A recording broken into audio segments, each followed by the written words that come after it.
कुलूबिकुम, अल्लाह ताला तुम्हारे जिस्मों की तरफ नहीं देखता, तुम्हारी शक्लों की तरफ नहीं देखता, तुम्हारे जिस्मों की तरफ नहीं देखता अल्लाह ताला। कितने बॉडी बिल्डर हो, सिक्स पैक हैं कि नहीं, अगर पूरी बनियान उतार दे तो देखें उसकी बॉडी कैसी है। तुम्हारी शक्लों की तरफ भी नहीं देखता कितने हैंडसम हो। ला यंजुरु इला अजसामिकुम, तुम्हारे जिस्मों की तरफ नहीं देखता। वला इला सुवरिकुम, तुम्हारी शक्लों की तरफ भी नहीं देखता। क्या देखता है अल्लाह? वलाकिन यंजुरु इला कुलूबिकुम, वो तुम्हारे दिलों की तरफ देखता है, तुम्हारे दिलों में तकवा क्या है, अल्लाह से डरते कितना हो, कितना डरते हो। वो हजरत बिलाल जो सड़क के किनारे बैठ जाया करते थे भूख की शिद्दत की वजह से, और लोगों से मसले पूछते थे कि ये मसला बताओ, ये मसला बताओ। हालांकि उनको वो मसले खुद मालूम हुआ करते थे, लेकिन फिर भी पूछते थे। पूछने का मकसद ये होता था कि लोग मेरी भूख की हालत देख लें, मेरे चेहरे पर नकाहत और कमजोरी देख लें, और फिर ये कहें कि बिलाल तुमने तो शायद कई दिन से खाना नहीं खाया, चलो मेरे घर चलो, मैं तुम्हें खाना खिला देता हूँ। इसलिए वो मसला पूछ देते कि लोग मेरी कमजोरी देखकर मुझे खाने के लिए पूछें। ये गरीब इंसान, ये गरीब इंसान। हजरत उमर फारूक जब खलीफा बनाए गए, जब हजरत बिलाल उनके दरबार में जाते, हजरत बिलाल जब उनकी अदालत में पहुंचते, तो हजरत उमर फारूक अपनी चटाई से उठ जाते और खड़े हो जाते और कहते सैयदुना हाजा सैयदुना, आज हमारे सरदार आ गए, हमारे सरदार आ गए। हजरत बिलाल के लिए हजरत उमर अपनी कुर्सी छोड़ दिया करते थे, अपनी चटाई छोड़ दिया करते थे, और ये कहते थे जिसकी इज्जत जनाब मोहम्मद रसूलुल्लाह ने की हो उसकी इज्जत मैं कैसे नहीं कर सकता। ये मकाम, ये फजल मिला था। और शायद यही वो चीज़ें हैं जिसे देखकर डॉक्टर अंबेडकर ने इस्लाम कबूल करना चाहा था, कि यही वो मज़हब है जिसके अंदर ऊंच नीच नहीं है, जिसके अंदर छोटा और बड़ा नहीं है। वरना आप मनुस्मृति पढ़ के देख लें, हमारे हिंदू भाइयों की जो नाक कहलाती है किताब, उसको जब पढ़ेंगे तो ज़ात और बिरादरी को किस तरीके से खोखला किया गया और किस तरीके से बिरादराना तासुब पैदा किया गया। लिखा है कि ब्रह्मा जी ने अपने मुंह से ब्राह्मण को पैदा किया। मुंह सबसे ऊपर होता है ना, तो सबसे ऊपर जो ब्रह्मा का मुंह है उससे ब्राह्मण पैदा हुआ है। अपने हाथों से ब्रह्मा जी ने छत्री को, ठाकुर को पैदा किया है। ये रान, ये घुटने से ऊपर का हिस्सा, इससे वैश पैदा हुआ है। ब्रह्मा जी की रान से वैश पैदा हुआ है। और पैर नीचे तक, घुटने से नीचे तक पैर, पंजा, ये सब, इन पैरों से, ब्रह्मा जी के पैरों से शूद्र पैदा हुआ है। शूद्र, हरिजन। लिहाजा ये नीची जात है, नीची जात है, ये गुलामी करने के लिए पैदा हुआ है। इससे नालियां साफ कराओ, गंदगी साफ कराओ। साफ लिखा हुआ है मनुस्मृति के अंदर। जात और बिरादरी की यहीं से बुनियादें हिल जाती हैं, जिसको कुरान करीम ने यह कहकर खत्म कर दिया कि आए संपूर्ण जगत की मानव जाति, चाहे हिंदू हो या मुसलमान, सिख हो या ईसाई, जैनी हो या बुद्धिस्ट, कम्युनिस्ट, कोई भी हो, हमने तुमको एक ही मर्द और एक ही औरत से पैदा किया है, तुम सब आपस में भाई भाई हो। वजअलनाकुम शुऊबन व कबाइल लितारफू, हमने शोबे और कबीलों में तुम्हें इसलिए बांट दिया ताकि तुम एक दूसरे को पहचान सको। इन्ना अकरमकुम इंदल्लाहि अत्काकुम, तुम में सबसे बड़ा बुजुर्ग वो है, सबसे बड़ा इंसान वो है, अल्लाह की दृष्टि में, अल्लाह की नजर में बड़ा और महान पुरुष वो है जो अल्लाह से सबसे ज्यादा डरता है। तकवे वाला और मुत्तकी और परहेजगार इंसान ये बड़ा है। वो भी अपने आप को बड़ा नहीं कह सकता। अगर जर्जी साहब 5 वक्त की नमाज पढ़ते हो और तहज्जुद की नमाज भी पाबंदी से पढ़ते हो, तो जर्जी साहब ये नहीं कह सकते कि मैं सबसे बड़ा हूं इसलिए कि मैं अल्लाह से सबसे ज़्यादा डरता। ये तो अल्लाह ही को मालूम है कि तुम अल्लाह से कितना डरते हो। अल्लाह की नज़र में बड़ा वो है, अपनी नज़र में नहीं। अल्लाह की नज़र में बड़ा वो है जो अल्लाह से सबसे ज़्यादा डरता है। ये इंसानियत का दर्स है, कहीं मिलेगा? इंसानियत का दर्स देते हुए मेरे भाई, अल्लाह के नबी सल्लल्लाहु अलैहि वसल्लम ने फरमाया, रास्ते से अगर आप गुजर रहे हो, इंसानियत का दर्स देखो, इसको ईमान का एक हिस्सा बना दिया।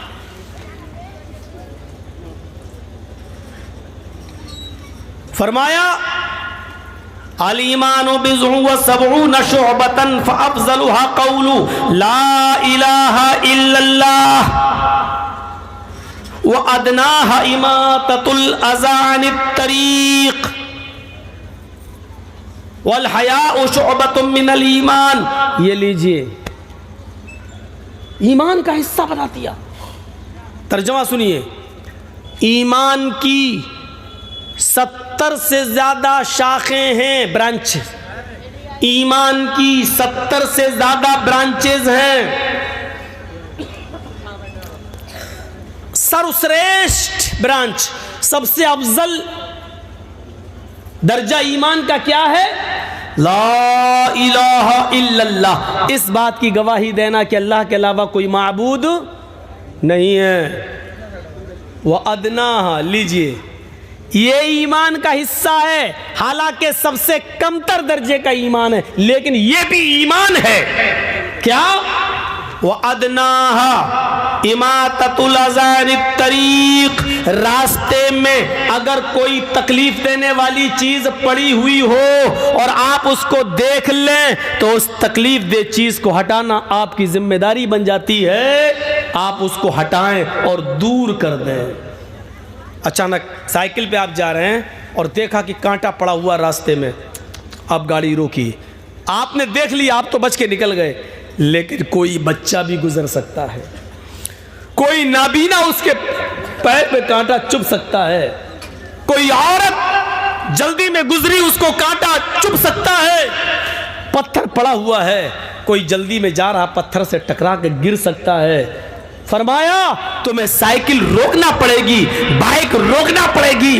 अगर तुम 4 व्हीलर पे हो तो 4 व्हीलर को भी रोकना पड़ेगा, और उस तकलीफ दे चीज को, केले का छिलका हो, कांटा हो, पत्थर हो, या कोई भी तकलीफ देने वाली चीज रास्ते में पड़ी है तो उसको आप हटाएं। ये ईमान का एक हिस्सा है। आप जानते हैं कि इस रास्ते से कोई मुसलमान नहीं गुजरेगा, मरे कोई यहूदी ईसाई हिंदू जाएगा, हमारे बाप का क्या जा रहा, टूटने दो दांत उसके। आप ये सोचकर नहीं गुजर सकते हैं, ये इंसानियत का तकाजा है। ये मत देखो कि गुजरने वाला यहूदी है या ईसाई है या हिंदू है या जैनी है या बुद्धिस्ट है, नहीं, तुम्हें वो हटाना होगा ताकि किसी इंसान को तकलीफ ना पहुंचे। मुसलमान नहीं, इंसान को तकलीफ ना पहुंचे। हमारे नबी सल्लल्लाहु अलैहि वसल्लम सिर्फ ये नहीं चाहते कि मुसलमान महफूज रहे, हमारे नबी ये चाहते कि सारी इंसानियत जहां तक हो सके उसको तकलीफ से दूर, तकलीफ से नजात दिलाई जाए, उसको दुनिया में कोई तकलीफ न दी जाए, उसकी तकलीफ को दूर किया जाए। यही वजह कि अल्लाह के नबी सल्लल्लाहु अलैहि वसल्लम ने हिंदू और मुसलमान की कोई कैद नहीं लगाई, बल्कि फरमाया वल्लाहि ला युमिन, वल्लाहि ला युमिन, वल्लाहि ला युमिन, अल्लाह की कसम वो मोमिन नहीं, अल्लाह की कसम वो मोमिन नहीं, अल्लाह की कसम वो मोमिन नहीं। और सुनो मेरे भाइयों, इंसानियत का दर्स सुनो, ये इस्लाम सबसे बड़ा दर्स दे रहा है। आओ दूसरे मजहब वालों को मैं चुनौती देता हूं, चैलेंज देता हूं, आओ अपने मजहब को कुरान की कसौटी पर, इस्लाम की कसौटी पर रखो और बताओ इंसानियत का सबसे बड़ा लंबरदार कौन सा मजहब है, इंसानियत की सबसे अच्छी तालीम कौन सा मजहब दे रहा है। आओ, कुरान, अल्लाह के नबी कहते वो मोमिन नहीं, या अल्लाह कौन मोमिन नहीं, फिर सुन लो वो मोमिन नहीं। अल्लाह के नबी किसके बारे में कह रहे हैं कि वो मोमिन नहीं। हाँ हाँ फिर सुन लो, वो मोमिन नहीं। अल्लाह के नबी बार बार क्यों कह रहे हैं? आप एक बार कह दें तो काफी है। हम मुसलमान हैं, आपकी हर बात पर ईमान लाना हमारे लिए जरूरी है। एक बार कह दें तो काफी है। आप 3 बार कह रहे हैं कि वो मोमिन नहीं, वो मोमिन नहीं, वो मोमिन नहीं। या अल्लाह, मेरे नबी तो वो हैं, एक बार कह दें तो हमारा ईमान लाना जरूरी है, और जिसको 3 बार कह रहे हो उस बात की अहमियत कितनी ज्यादा है। फरमाया वो मोमिन नहीं, मोमिन नहीं, मोमिन नहीं। अल्लाह कौन मोमिन नहीं? फरमाया जो खुद पेट भर के खाना खा ले और उसका पड़ोसी भूखा सो जाए, वो मोमिन नहीं। पड़ोसी का लफ्ज आया है, ये नहीं कहा कि मुस्लिम पड़ोसी होना चाहिए। हिंदू भूखा मर रहा तो मरने दो, यहूदी भूखा मर रहा तो मरने दो, ईसाई भूखा मर रहा तो मरने दो, सिख भूखा मर रहा तो मरने दो, बुद्धिस्ट भूखा मर रहा तो मरने दो, मुसलमान भूखा नहीं मरना चाहिए, ये नहीं कहा जा रहा है। 3 बार वो मोमिन नहीं, वो मोमिन नहीं, वो मोमिन नहीं।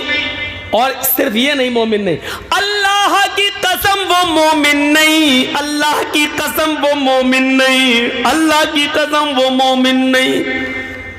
अल्लाह कौन मोमिन नहीं? फरमाया वो मोमिन नहीं जो खुद पेट भर के खाना खा ले और जिसका पड़ोसी भूखा सो जाए। पढ़ो तहज्जुदें, कितनी पढ़ना है? हाजी साहब हज करके आए, 60, 70, 65 साल की उम्र हो गई, सऊदी अरब का रुमाल डालें हाथ, रात में उठ के वुजू बन, सजदों पे सजदे ठोके चले आ रहे। पड़ोसी भूखा सो गया बेचारा। आपकी जिम्मेदारी थी बिस्तर पर सोने से पहले आप अपनी बेटी को, आप अपनी बहन को, आप अपनी बीवी को पड़ोस में भेजते। बातें बातों में आपकी बीवी, बहन, बेटी, पड़ोसी की बहन, बेटी, बीवी या छोटे छोटे बच्चों से पूछ लेती, बेटे तुम्हारे घर में क्या बना है? बच्चे झूठ नहीं बोलते, बच्चे अक्सर सच बोलते हैं। आपकी बीवी, आपकी बहन की जिम्मेदारी थी कि छोटे छोटे बच्चों से, बड़े तो शर्मा भी जाएंगे, हमारे घर की पोल न खुले, छोटे छोटे बच्चों से पूछा जाए, बच्चों तुम्हारे घर में आज क्या बना है? देखो आज हमें भूख लगी है, हम खाना खाना चाहते हैं। इससे पता चलेगा उन बच्चों ने क्या खाया है, उन बच्चों ने क्या पिया है। ये तुम्हारी जिम्मेदारी थी। अल्लाह की कसम तू तहज्जुद पढ़ता रहा, अल्लाह की कसम रात में उठकर तू नफिल पे नफिल ठोकता रहा, सजदों पे सजदे ठोकते रहा, रुकू पे रुकू करता गया, और तेरा पड़ोसी भूखा सो गया, चाहे वो हिंदू हो या मुसलमान, सिख हो या ईसाई। काबे के रब की कसम तेरी तहज्जुद कबूल नहीं, तेरी इबादत कबूल नहीं, तेरी फर्ज और नफिल कबूल नहीं, क्योंकि अल्लाह के नबी ने कहा वो मोमिन नहीं, वो मोमिन नहीं, वो मोमिन नहीं। इंसानियत का इतना बड़ा दर्स